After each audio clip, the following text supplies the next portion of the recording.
ma soeur Louane, on est du pensionnat Saint-Anne-de-Marie. Et donc, on a fait un projet, une conception, c'est R versus O, un combat électrisant. Et c'est parce qu'on sait très bien que dans des temps de crise d'énergie, on a besoin de trouver d'autres énergies. Alors, on a fait une conception d'une éolienne et d'un barrage hydroélectrique.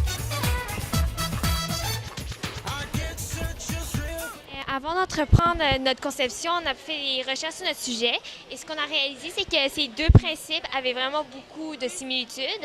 C'est pourquoi on a jugé qu'il serait plus intéressant de construire ces deux infrastructures sur une même base. Oui, alors, comme vous voyez, c'est pas tout à fait, ça ressemble pas du tout en réalité à une éolienne ou à un barrage hydroélectrique. Et ça, c'est parce que c'est beaucoup trop difficile et que nous, notre but, c'était d'avoir un rendement énergétique vraiment élevé. Alors, comme vous voyez ici, selon la de rotation, les différentes diodes vont s'allumer. Et ça, c'est dû au sens du courant. Et on a utilisé différentes diodes. Donc, les rouges, ce sont les plus faciles à allumer et les vertes, les plus difficiles. Et ainsi.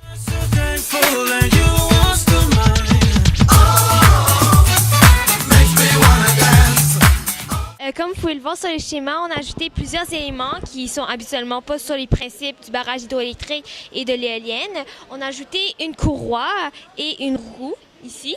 C'est parce que quand on a expérimenté notre montage, on a réalisé qu'il fallait tourner vraiment rapidement pour pouvoir produire une petite quantité d'énergie. Donc, en ajoutant ces éléments, un tour de la roue du petit moteur, donc ça permet de produire plus d'énergie. Donc, le but de notre projet, en fait, c'est de maximaliser l'efficacité du produit. On a pensé à plusieurs solutions, dont le principe de la torsion. Donc, ce dernier consiste à augmenter la distance du point d'origine au point de pivot. Prenons exemple avec la règle. Si on met le point de pression ici, la force n'est pas à son maximum, mais si on applique la force sur le bord, c'est sûr que la force est plus puissante. Et c'est exactement ce qu'on veut reproduire avec le moulin à eau. On veut mettre d'autres languettes ici pour que le point de pression soit sur le bord et que cela facilite l'accélération et la rotation de la turbine. Alors ensuite, on a bien sûr expliqué d'énergie produite.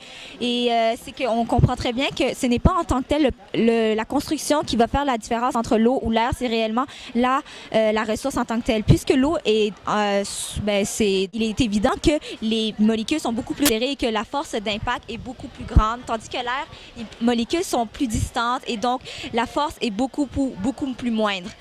Et donc ça fait que ça tourne très très rapidement la turbine, tandis que le vent, c'est au gré de la nature. Et on ne peut pas stocker nécessairement et elle est très inégale. Donc, il y a des moments où on a beaucoup d'électricité et d'autres qu'on en a moins. Et donc, c'est ça qui fait que l'éolienne est beaucoup moins fiable que l'hydroélectricité. Alors, merci beaucoup.